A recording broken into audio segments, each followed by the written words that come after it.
Oke, kenapa tadi saya tanyakan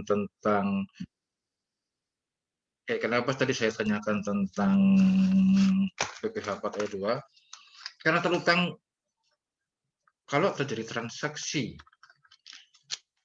jual beli tanah, maka terhutang kedua jenis pajak ini. Apakah terjadi pajak berganda?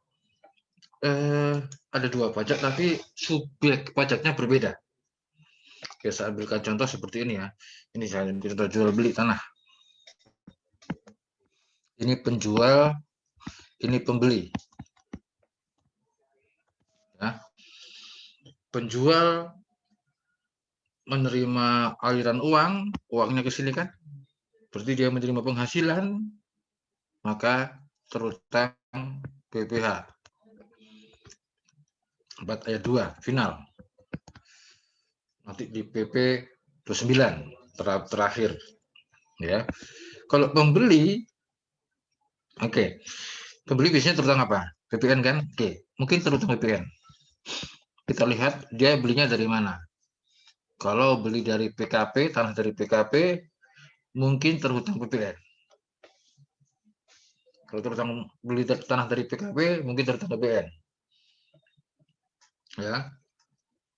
Apalagi kalau penjualnya adalah pengusaha real estate. Ya, istilahnya pengusaha real estate ya. Pembelinya terutang apa? Mungkin terutang PPN.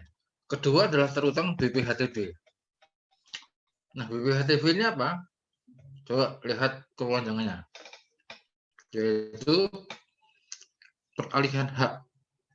Artinya apa nih? Haknya beralih. Hak milik, hak guna usaha, hak guna bangunan, hak pakai, semuanya dianggap sebagai perolehan hak yang baru. Artinya perolehan hak. Nah, sebenarnya jenis pajak apa ini? Ini namanya jenis pajak transfer kalau menurut buku Gruber yang kemarin kalian pelajari di mata kuliah keuangan publik, ya benar. Jadi transfer. Ini sama seperti kasus BPNKB, dia balik nama kendaraan bermotor.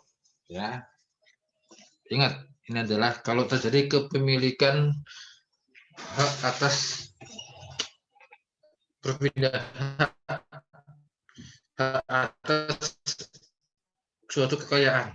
Di sini kekayaannya adalah tanah. Kalau kemarin itu adalah BPNKB adalah kendaraan bermotor. Ya, jadi pajak atas properti. Jadi apa yang kita tangkap dari sini ini adalah kreativitas pencipta pajak. Ya, inilah kreativitas menciptakan pajak macam-macam pajak itu ya.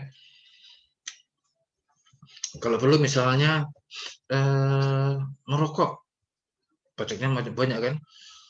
Kemarin kalau kamu minum alkohol ada di dalamnya cukai.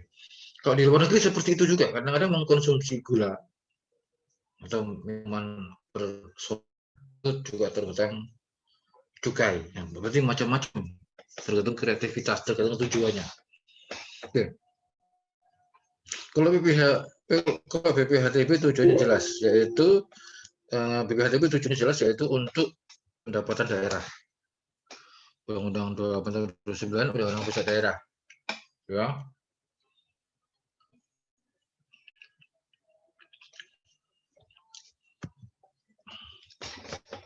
Oke.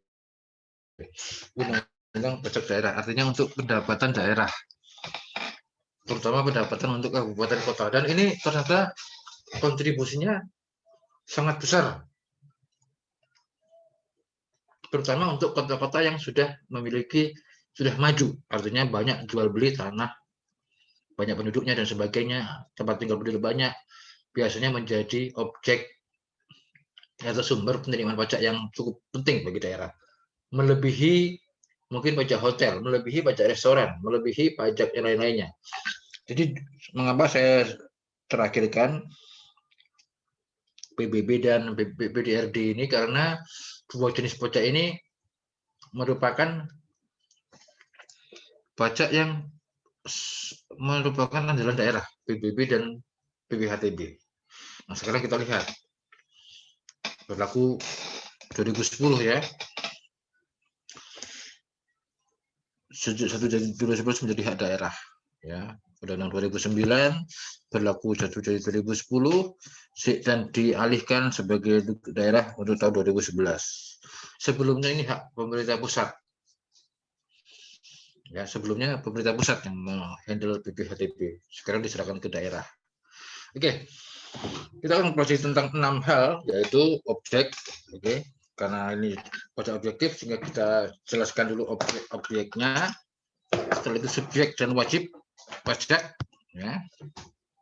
DPP-nya menghitungnya, tarif ya, saat terutang dan ketentuan pejabat. Oke, kita bahas satu persatu.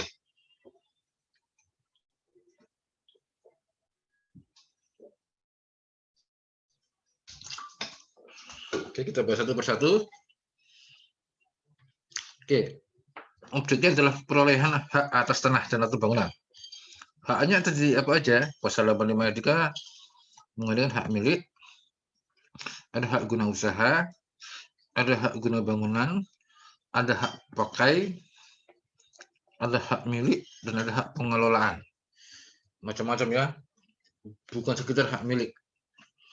Kalau hak guna usaha, HGB biasanya ini merupakan biasanya lahan pemerintah, sampai hak pakai misalnya ya. Semuanya tanah pemerintah untuk dikelolakan kepada pihak lain atau digunakan pihak lain. Atau kalian kalau tinggal di rumah dinas, biasanya ada hak pokoknya kan. Misalnya rumah dinas tentara, membayar hak pakai karena itu rumah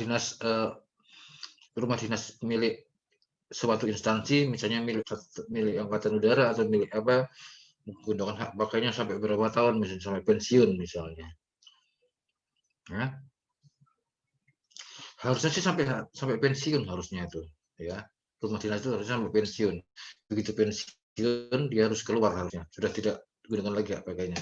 Tapi kita lihat ya, enggak seperti itu kenyataannya. Oke. Jadi rumah dinas itu bukan rumah pribadi, tapi semuanya punya negara. Sama seperti BCD ini ya. Semuanya punya negara. Cuman diserahkan untuk dipakai oleh yang membutuhkan, yang di bawah naungannya. Hak milik atas satu rumah susun. Ya, kemudian hak pengelolaan. Rata-rata yang bisa F ini tanah negara yang diserahkan kepada pihak lain. Oke, pembinaan haknya kenapa terjadi pembinaan hak? Kita lihat 85 ayat 2 ya. 85 ayat 1 tentang objek. Ini menerangkan tentang haknya di sini ayat 3. Sedangkan sekarang kita lihat perolehan. Apa yang dimaksud dengan perolehan? Kenapa terjadi perolehan? Terjadi perolehan karena dua hal, yaitu karena haknya berpindah atau hak baru. Ya. Berpindah atau hak baru. Oke, di sini contohkan adalah di sini ada kurang lebih 14 jenis haknya berpindah. Mulai dari jual beli yang paling banyak, tukar menukar, hibah wasiat, waris. Kalian sudah mendapatkan objek PPh kan ya? Sudah sampai PPh kan? Coba ditanyakan ke dosennya, hibah wasiat ini termasuk hibah atau waris? Oke, hibah wasiat ini hibah atau waris? Karena di PPh-nya bisa sangat berbeda di PPh-nya. Di PPh-nya tidak ada istilah hibah wasiat. Kalau di PPh kalian harus mengenal ada istilah hibah atau waris. Enggak ada hibah wasiat. Oke. Coba tanyakan ke dosen PPh-nya, hibah wasiat itu cenderung hibah atau waris? Ya, atau warisan.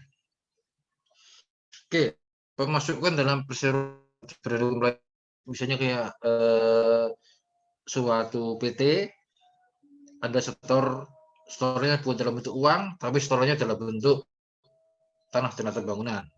Pemilihan hak yang mengakibatkan perolehan, contohnya adalah haknya dipisah, misalnya sebelumnya dimiliki oleh sekian satu orang, kemudian dibagi menjadi 7 orang, misalnya beli rumah di suatu developer misalnya, itu ada misalnya pembeli dalam lelang. Kemudian putusan hakim, maksudnya apa ini putusan hakim? Oke, kalian sudah belajar hukum juga ya. Jadi kalau belajar pajak itu belajar semuanya, mulai dari hukum, mulai dari akuntansi, hukum sampai hitung-hitungannya. Ya, kalian harus tahu semuanya. Dasarnya adalah akuntansi dan hukum. Ya. Oke. Pelaksanaan putusan hakim. Apa nih putusan hakim? Contohnya kasus pilot atau dan sebagainya, terutama pilot contohnya. Pilotkan sehingga dijual, dibeli nilai. Penggabungan usaha, merger ya. 10, 11, 12 ini biasanya adalah karena aktivitas bisnis bisa digabung, bisa dilebur, bisa dimekarkan usahanya. Penggabungan usaha misalnya apa bedanya? Penggabungan usaha atau merger ini misalnya A tambah B menjadi C misalnya. Digabung usahanya. Dilebur misalnya A tambah B menjadi A atau B. Dilebur usahanya. Dimekarkan misalnya A pecah menjadi B dan C contohnya. Terakhir hadiah ya. Hadiah juga termasuk pemulihan hak. Ingat, hadiah juga menjadi objek PPh. Kemudian pemberian hak baru. Tadi misalnya ini contohnya adalah kalau dari jual beli dan sebagainya, ini hak baru. Apa nih hak baru ini? Hak baru misalnya, oke, kemarin sebelum krisis ya, Presiden Jokowi sering membagi-bagikan sertifikat. Nah, itu ada sertifikat yang merupakan hak baru. Contohnya misalnya tanah pemerintah diberikan untuk dikuasakan kepada petani, itu istilahnya hak baru. Jadi bisa kelanjutan pelepasan hak atau di luar itu. Biasanya menyangkut tanah negara kalau hak baru ini. Oke, ini bebas BPHTB ada 6, ingat ada 6. Apa aja di sini kalau disimpulkan yang nomor A ini karena selalu ada A. Pokoknya kalau ada diplomatik dan C internasional dan sebagainya itu masuk kriteria tidak dikenakan jenis bentuk apapun. Ya, perwakilan diplomatik atau konsultan atau lembaga internasional ini dibebaskan oleh segala bentuk pajak. Oke, sedangkan yang B, ya yang B, lihat yang B, ini untuk kepentingan umum. Kalau untuk kepentingan umum, maka tidak dikenakan BPHTB. Kemudian D. D ini karena tidak ada perubahan nama. Jadi misalnya bisa saja jadi misalnya PT A berubah namanya menjadi PT AB misalnya. Nah, ini kan hanya berubah nama tapi tidak berubah kepemilikan. Ya. Jadi ini dibebaskan. Yang E dan F menunjukkan bahwa kalau ada tempat ibadah, kalau ada wakaf, dibebaskan. Oke, kalau tempat ibadah jelas ya. Sekarang pengertian wakaf ini apa pengertian wakaf? Oke, pengertian wakaf nanti lihat undang-undang wakaf, punya kita undang-undang wakaf ya, tahun 2012 kalau nggak salah. Kurang lebih kalau tanah diserahkan kepada suatu lembaga atau ke suatu orang, ke pihak lain untuk digunakan untuk kepentingan umum. Jadi tidak selalu wakaf itu hanya untuk sholat dan sebagainya, untuk tempat ibadah dan sebagainya. Misalnya menyerahkan tanahnya untuk diberikan diwakafkan kepada suatu sekolah,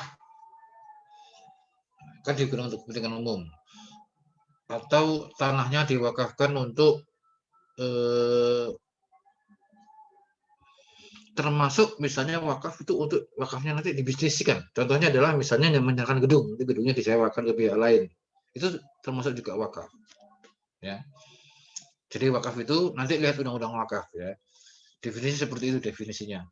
Jadi bukan hanya wakaf itu dalam pengertian ibadah, tapi dalam pengertian misalnya menyerahkan suatu aset untuk dikelola oleh orang yang dia percaya untuk dikelola dan digunakan untuk kepentingan umat, untuk kepentingan masyarakat kalau agama lain barangkali ya. Jadi misalnya tadi menyerahkan tanah untuk digunakan yatim panti asuhan misalnya, itu masuk pengertian wakaf. Oke, jadi ada 6 yang dikecualikan. Sekarang kita lihat subjek.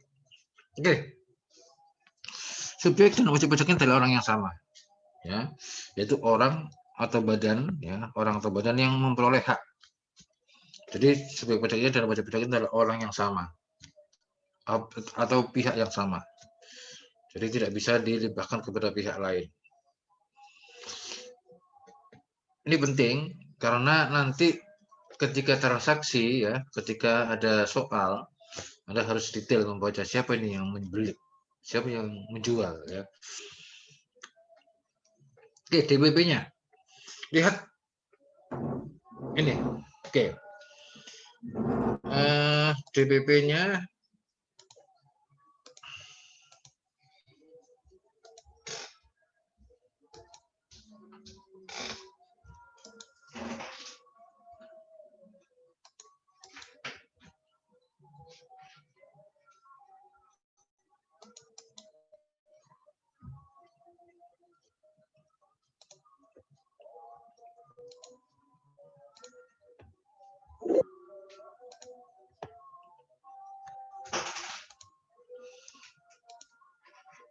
Oke, DPP-nya adalah ini. Oke, kita lihat DPP-nya ini ya. Kita lihat jenis transaksinya, ada 13 jenis transaksi. Ya. Oke, kalau lihat jenis 13 jenis transaksi ini, oke, 13 jenis transaksi ini, ya. Ini mana yang kira-kira harganya kurang lebih atau ada harganya? Menyebutkan secara jelas harga, hanya satu yaitu jual beli. Yang lainnya sering tidak menyebutkan harga jualnya. Contohnya warisan, masa warisan menyebutkan menyerahkan waris kepada anaknya dengan nilai pasar sekian ini, hampir semuanya tidak. Atau yang nomor 2 sampai nomor 13 ini tidak menyebutkan nilai uangnya. Sehingga penentuan DPP-nya seperti ini, yaitu kalau DPP adalah harga transaksi, harga jual beli, transaksi ini jual beli ya, harga transaksinya. Kemudian kalau yang lainnya menggunakan harga pasar. Di harga pasar apa? Coba lihat, ingat kemarin undang-undang PBB, materi PBB. Oke, harga transaksi dilelang disebutkan di situ ya. Kalau lelang, harga transaksi lelang. Jadi kecuali nomor 1 dan nomor 8. 1 dan 8 adalah transaksi. Karena kalau lelang kan disebutkan pemenangnya dan menyebutkan jumlah nilainya. Yang lainnya menggunakan nilai pasar. Ini untuk nilai perolehan objek pajak NPOP. Oke, dasarnya adalah NPOP. Oke. NPOP ini apa? NPOP. Oke, NPOP ini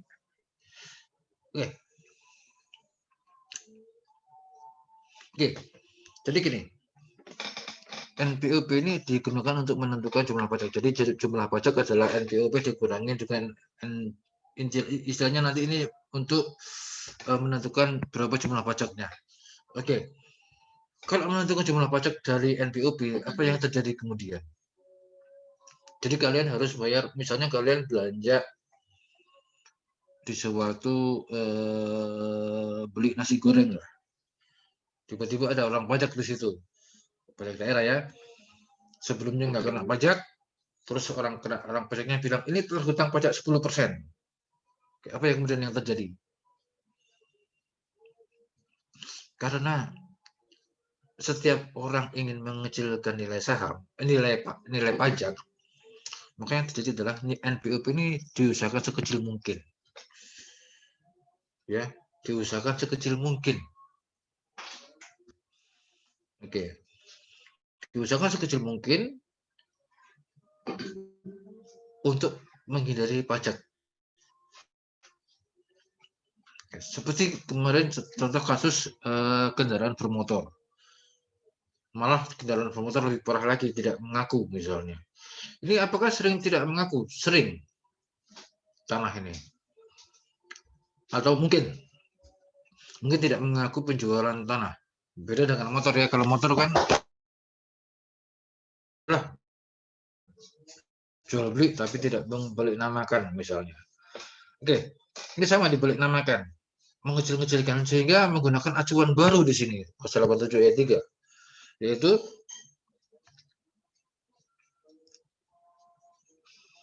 ya 87 ayat 1-nya NPWP, 87 ayat 2 NPWP sebesar ini, ayat 7 ayat 3-nya adalah minimal sebesar NJOP. Ya. Jadi acuannya adalah NJOP. Lihat di sini. Jika NPWP tidak diketahui atau lebih rendah dari NJOP, maka yang digunakan adalah NJOP. Jadi NJOP sebagai standar harga jual. Ya. Mungkin enggak harga jualnya lebih tinggi dari NJOP? Sangat mungkin. Mungkin enggak NJOP-nya lebih rendah daripada harga jualnya lebih rendah dari NJOP? Sangat jarang terjadi. Kenapa? Karena NJOP ini kan kemarin lama di update-nya. Mengupdate-nya setiap 3 tahun kan minimal. Itu aja yang ada di Pemda kalian barangkali NJOP 10 tahun lalu. Saat dipindahkan dari DJP ke Pemda. Jadi sangat tertinggal nih nilai NJOP ini. Sehingga yang terjadi adalah sebagai acuan. Tapi dikurangkan ya, ada NPU PTKP dikurangkan dengan nilai ini. Yaitu paling rendah 60 juta, paling tinggi 300. Ini di undang-undang. Perda mengatur bisa lain. Tapi Pemda harus melihat acuan yang ada di undang-undang. Rata-rata Pemda ikut undang-undang, yaitu paling rendah 600, sedangkan untuk kalau hibah waris atau hibah wasiat sebesar 300 juta. Kalau hibah bagaimana? Ini ingat ini kalau hibah waris atau hibah wasiat. Jadi hibah wasiat itu cenderung ke waris ya. Jawabannya sudah saya berikan jawaban tadi. Hibah wasiat itu cenderung ke waris. Kenapa? Karena hibah wasiat itu artinya hibah karena ada wasiat dari yang meninggal. Sama seperti warisan kan sifatnya. Kalau hibah misalnya ayah Anda memberikan ke Anda, selagi ayah Anda masih hidup, orang tua Anda masih hidup, maka itu merupakan hibah. Bukan warisan. Warisan itu kalau orang tuanya meninggal. Hibah ya, hibah berarti seperti hadiah. Hibah seperti hadiah memang. Tapi kalau hadiah misalnya ada hadiah karena undian, ada hadiah karena tanpa undian, artinya misalnya Anda beli 2 ganti 1 itu hadiah kan, termasuk hadiah. Beli 2 ganti 1. Ya. Oke. Jadi ini ya dikurangi MTU PTKP. Tarifnya paling tinggi 5%. Oke, jadi nanti ada perda, kalau ada perda harusnya paling tinggi 5%. Jadi nggak boleh perda 5,1% nggak boleh. Ini pasal 88 ya. Pasal 89 cara menghitungnya seperti ini. Tarif paling tinggi 5%, BOP dikurangi NPO B3P. Oke, dan dipungut di wilayah daerah tempat tanah dan atau bangunan itu berada. Jadi bukan mengikuti pemiliknya, tapi mengikuti objeknya, ya. Karena dibaca objektif maka mengikuti objeknya. Oke, sekarang saat terutangnya. Oke, saat terutangnya adalah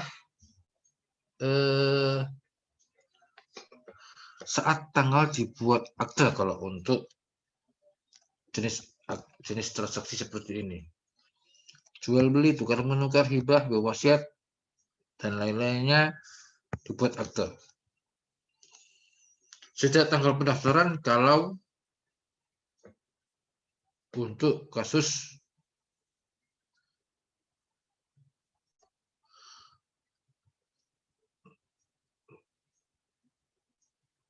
yang nomor ini yang belum ada, yang berapa yang belum ada nih.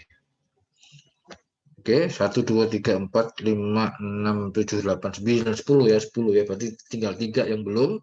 3 yang belum adalah ini hadiah, hadiah udah tadi ya, hadiah ya. Atau ini hakim ya. Dan apalagi yang belum nih, atau lelang ya, lelang. Oke, ada 3 ya ini. Berarti yang menggunakan tanggal putusan pengadilan adalah kalau ini 9, sedangkan kalau ini, kalau tadi, kalau penunjukan beli dan lelang ketika terjadi tanggal penunjukan, tanggal pendaftaran ya. Sedangkan ini kalau ini melang lelang, ini kalau untuk kasus yang tadi pelepasan hak, ini pelepasan hak, ini berarti yang tanggal pendaftaran adalah untuk yang kasus yang mana yang belum nih, kasus yang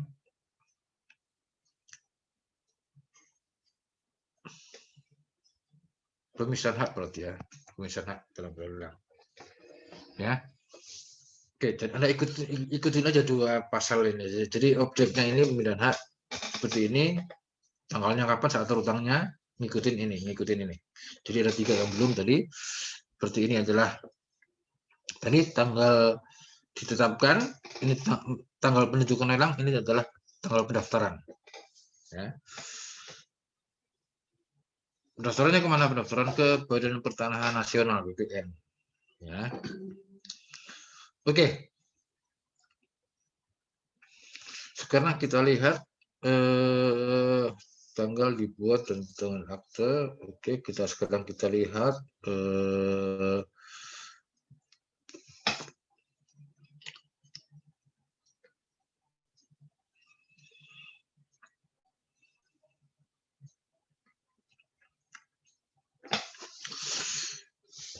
ketentuan pejabat. Oke, pejabat. Kenapa ada pejabat di sini? Yaitu mereka yang menjadi saksi terjadinya pengalihan hak. Yang mereka yang menjadi yang berwenang dalam melakukan pengalihan hak tadi. Paling banyak adalah notaris, ya. Notaris. Kalau kepala BPN hanya untuk pendaftaran tadi, hak atau pengalihan hak ya. Pendaftaran hak atau pengalihan hak tadi. Ini BPN, kepala BPN ini.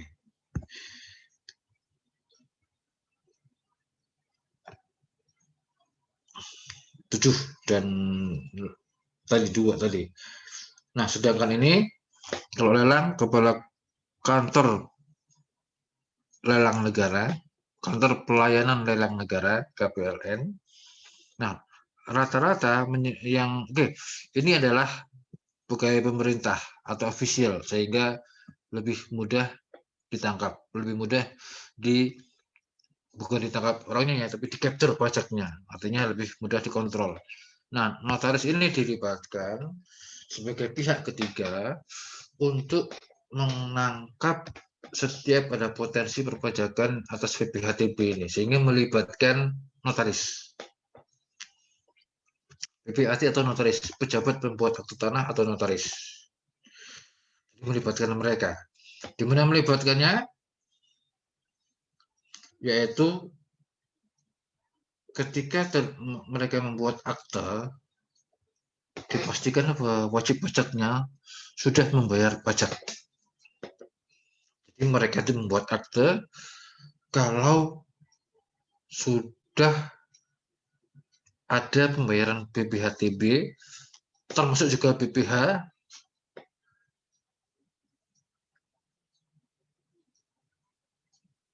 bagi termasuk BPH bagi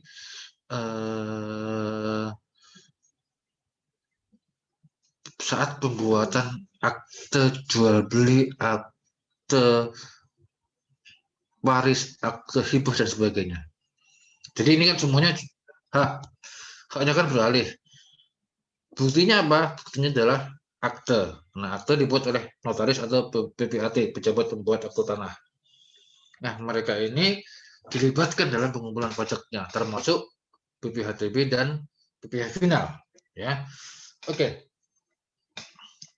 Contohnya nih, kalau BPAT harus, jadi dia harus menyerahkan daftar pembuatan akte. Apa yang dibuat sama notaris ini?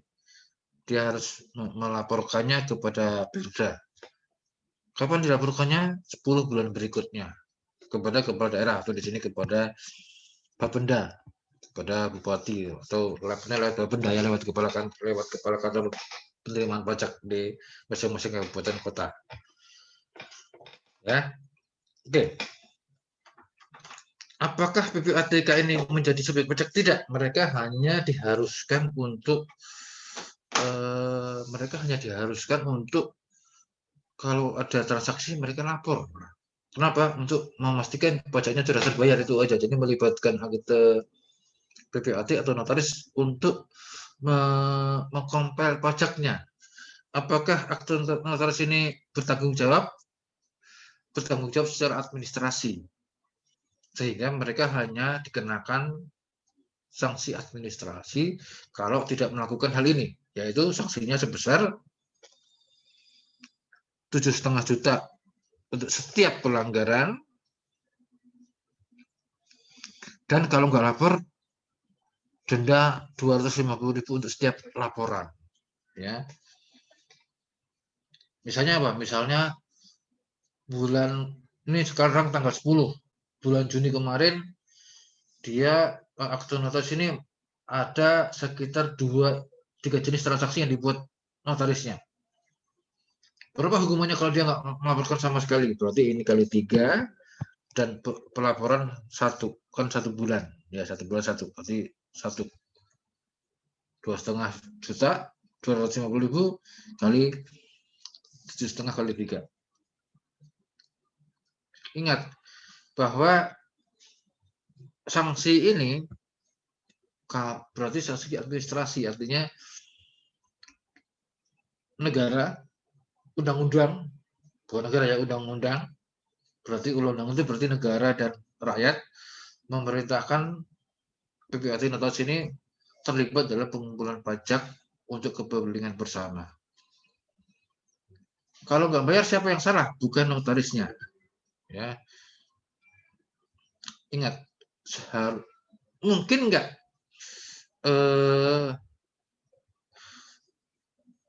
kalau BPN aturannya sesuai undang-undang ya. Oke, mungkin nggak notaris membuat akte tanpa pembayaran pajak? Oke ya, mungkin nggak pembuatan notaris tanpa melanggar, tanpa ini ya? Coba kalian lihat jawabannya. Mungkin nggak? Oh ya, oke, silakan. Ya, silakan. Tidak, Pak. Tidak. Kenapa tidak? Karena nantinya kan ada kayak verifikasi juga ke pendaftaran tanah itu. Jadi double check gitu, Pak. Double check oleh Oleh BPN ya. kepala. Oke. Nanti saya lihat peraturannya ya. Apakah melanggar hukum di sini? Kalau notaris tidak masih membuat akte tanpa Oke, karena semuanya itulah bentuk hukum di Indonesia ini ya. Hukum di Indonesia ini atau hukum di seluruh dunia itu memaksa orang kalau nggak melakukan harusnya ada sanksinya. Nanti saya lihat sanksinya seperti apa. Oke, kalau kasus-kasus yang terjadi pidana transaksi pidana yang terjadi di koran itu yang terjadi di media massa itu kenapa? Karena banyak ya notaris yang terlibat dalam mengumpulkan uangnya. Jadi notaris mengumpulkan uangnya, terus uangnya dibawa lari sama dia, uang pembayaran pajaknya ini. Ini yang terjadi. Ini yang jadi kalau di kasus pidana. Kalau nggak bayar siapa yang salah? Yang salah tetap ini wajib pajak. Yang salah tetap wajib pajak di dalam hal undang-undang pajak ya. Nah ini mungkin barangkali aturannya di undang-undang lain nanti kalau ini. Kalau tidak melakukan di undang-undang lain nanti coba saya lihat lagi di undang-undang lain ya. Tapi itu intinya. Tapi intinya adalah bahwa kalau ada transaksi, kalau ada yang melanggar tidak bayar pajak, makanya dihukum adalah wajib pajak, bukan pejabat lainnya. Pejabat lainnya hanya dikenakan hukuman administrasi. Hukuman pidana hanya dikenakan kepada ini wajib pajak. Sanksi SKP dan sebagainya hanya kepada ini. Ini nggak tahu nanti sanksinya dalam bentuk apa kalau nggak dibayar nanti ya. Dendanya sebesar apa nanti kita lihat. Coba kalian lihat perda kalian gimana cara mengenakan sanksi atas pejabat atau notaris ini. Oke. Oke, saya ingin lihat kan sekarang kalian kan ingin mempelajari pajak secara keseluruhan ya. Bahwa kalau mempelajari pajak itu kalian harus mempelajari proses bisnisnya. Ya. Proses bisnisnya. Oke. Proses bisnisnya ya. Nah, sekarang kita lihat proses bisnis real estate seperti apa sih real estate itu. Oke, seperti ini proses bisnisnya. Ya. Ada perbedaan nggak antara PPHTB dengan PPH? Ada. Kalau PPHTB jelas tadi ya, terjadi pemindahan hak, perolehan hak dan sebagainya. Hak, ada perolehan hak misalnya di situ. Nah, apalagi PPJB ini ya.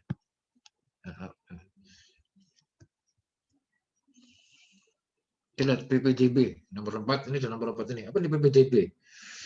PPJB itu sudah dapat PPH petai dulu nanti coba tanyakan ya. Kapan saat terutangnya? PPJB. PPJB itu perjanjian jual beli. Jadi saat terutangnya adalah saat pajak atas perjanjian. Jadi kadang-kadang kapan saat terutangnya? Oke, saya ambil contoh seperti ini. Ini proses bisnis real estate. Mereka membeli tanah. Mau beli tanah di mana nih?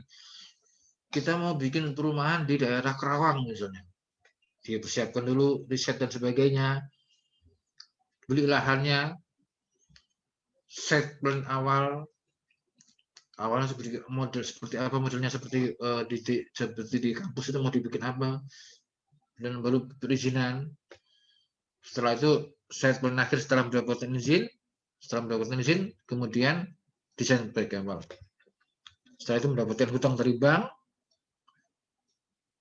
komitmen, bikin konstruksi awal, lahan dimatangkan,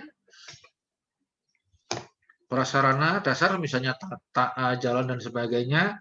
Ini contoh. Barulah dilakukan pemasaran. Jangan penjualan. Setelah itu penyelesaian proyek real estate. Artinya apa di sini? Artinya sebenarnya ketika jual beli tanah dan atau bangunan, beli perumahan itu rata-rata inden. Rata-rata belum ada tanahnya. Belum ada rumahnya. Jadi kita beli baru dibikinkan rumah. Ya. Kita beli, misalnya saya mau beli rumah di daerah Bintaro, saya beli di perumahan Bintaro Jaya, saya pesen model ini, misalnya gini contohnya, saya mau beli contohnya rumah FSS lah, tipe 6. Nah, saya buat kontrak, baru tadi. Baru terjadi transaksi. Baru saya dibuatkan rumah. Oke, dibuatkan rumah ya. Oke. Oke, tadi saya tanyakan apakah mungkin jadi BPN? Mungkin BPN karena tidak semuanya terutang BPN. Kenapa?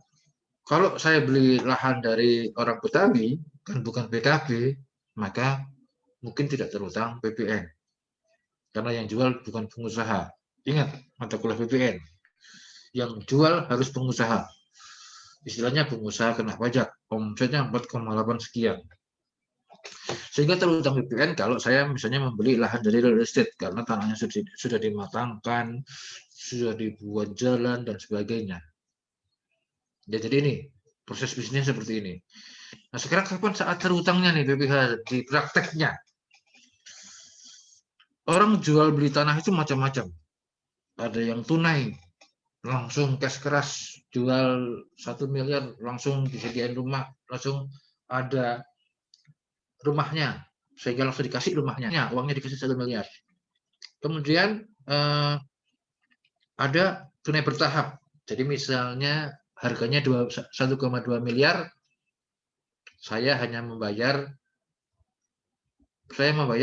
12 kali dalam 1 tahun. Jadi setiap bulan saya membayar sebesar 100 juta misalnya. Itu tunai bertahap.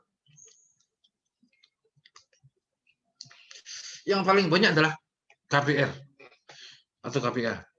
Kredit pemilikan rumah atau kredit pemilikan apartemen. Artinya apa? Oke, artinya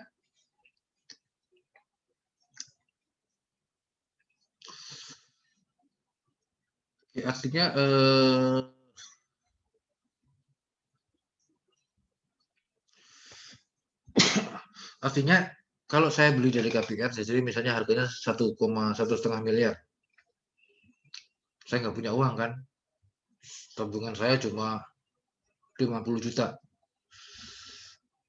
maka saya hutang ke bank, nanti bank memberikan uang kepada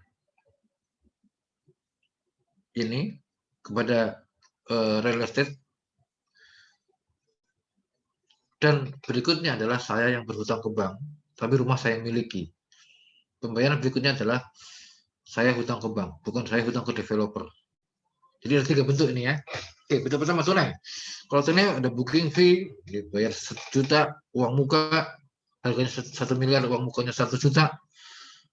Nah, ketika sudah bayar 1 juta, sudah ada surat pemesanan, surat pemesan rumah, saya mau dibikin rumah yang kayak gini, tipe 36 misalnya. Saat itu harus dibikin PPJB. PPJB ini saat terhutang BPH. Dilunasi, validasi SSP, barulah dibuat akte jual beli. Ya. Jadi saat terhutangnya beda antara PPH dan BPHTB ini. Berbeda saat terhutangnya. Atau tunai bertahap.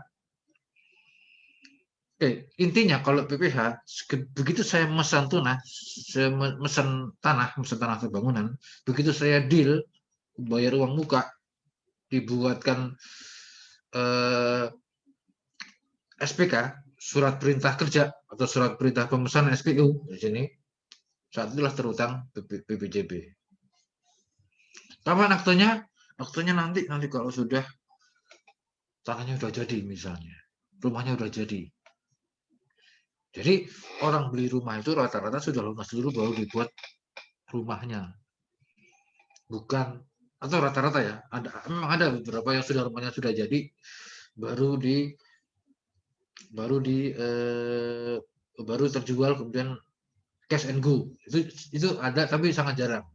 Rata-rata kalau developer besar seperti ini, pesan dulu baru dibikinkan, nanti baru setelah selesai bangun rumah kan sekitar 6 bulan rata-rata sudah jadi kan, 2, 3 atau 6 bulan rata-rata paling lama baru diserahkan. TV ada uang muka, apa berkas sampir ini contohnya, kalau kita pinjam uang ke bank, nanti bank minta kita penghasilannya berapa ini, Setelah selesai baru di PPJB. Ini prosesnya panjang kan, survei bank dan sebagainya, baru disetujui KPR, baru biaya administrasi, baru akad. Di sini buat akte jual beli. Akte jual beli baru terutang PPHTB.